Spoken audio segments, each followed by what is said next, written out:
Καλησπέρα, καλώς ορίσατε φυσικά σε ένα ακόμη βιντεάκι εδώ στο κανάλι μας, όπου θα μαθαίνετε πάντα πρώτοι για τα νέα από το reality του 2024 του Survivor και άλλες σειρές.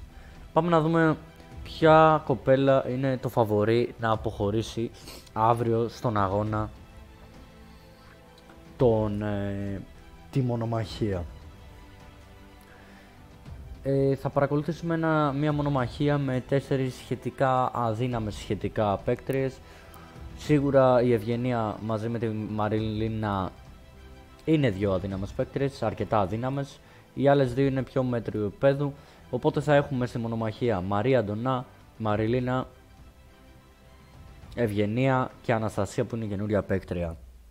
Έτσι θα σχηματιστεί η τετράδα και θα πάνε στη μονομαχία.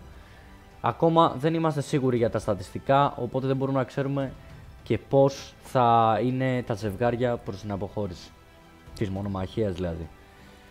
Εμείς θα δώσουμε την εκτίμηση πως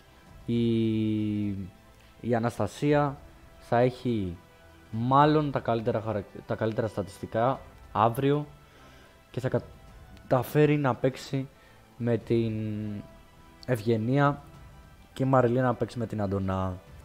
Έτσι, η εκτίμηση που κάνουμε στο κανάλι εδώ είναι πως η Μαρία Αντωνά και η Αναστασία θα παραμένουν σίγουρα στο παιχνίδι και θα παιχτεί η αποχώρηση ανάμεσα στη Μαριλίνα και την Ευγενία, οι οποίες καλώς ή κακώς δεν το έχουν βρει καθόλου, ειδικά η Μαριλίνα που είναι πόσο καιρό μέσα στο παιχνίδι, είναι αρκετούς μήνες, 2 μήνες, 2,5, και όμως δεν ανταποκρίνεται στους αγώνες, το οποίο φυσικά οδήγησε την ομάδα της στο να την ψηφίσει. Δεν τα βγάζει πέρα, έχει πέσει και η ψυχολογία της, ψυχολογικά έχει πέσει. Η Ευγενία πιστεύω το θέλει πιο πολύ να παραμείνει. Οπότε η δικιά μας εκτίμηση στο κανάλι είναι πως θα αποχωρήσει η Μαριλίνα Βακονδύου. Αλλά γενικότερα η αποχώρηση θα παιχτεί ανάμεσα στην Ευγενία και στη Μαριλίνα.